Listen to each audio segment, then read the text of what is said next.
Hello friends, आज माझी भरपूर इच्छा झाली होती की आपल्या घरच्या फिश टँकमध्ये नवीन फिश ॲड करायचा आणि मी डिसाईड करून गेले होते मला व्हाईट कोई घ्यायचा होता. जसं मी त्या शॉपमध्ये गेले तसं मी त्या शॉप ओनरशी बोलले, पण त्यांनी मला सजेस्ट केलं की हा कोई तुमच्या फिश टँकमध्ये ठेवू नका, कारण की आपल्या फिश टँकमध्ये जास्त गोल्ड फिश आहे. गोल्ड फिशला हे त्रास देऊ शकतात कारण की हे ॲग्रेसिव्ह असतात. फायनली मी हे व्हाईट फिश घेऊन आपल्या घरी आलेले आहे.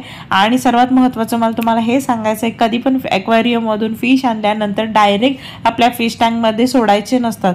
थोडा वेळ पिशवी ॲज इट इज तशीच फिश टँकमध्ये करायची ठेवायची, कारण की बाहेरचं टेम्परेचर आणि वॉटर टेम्परेचर मॅच झालं पाहिजे.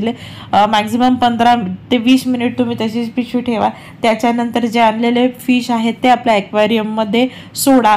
फिशचे जगण्याचे चान्सेस भरपूर असतात. अजून एक गोष्ट, ॲक्वेरियममधून आणलेलं वॉटर आपल्या फिश टँकमध्ये कधीच मिक्स करायचं नाही, कारण की त्यांचे फिश कंटिन्यू सेल होत राहतात ॲक्वेरियम शॉपमधले, आणि त्यांना खूप भरपूर प्रॉब्लेम असतात. वॉटर इन्सेक्ट असतात, मग ते आपल्या घरी येऊन आपल्या फिश टँकमध्ये मिक्स होऊन आपले फिश पण मरायचे चान्सेस असतात.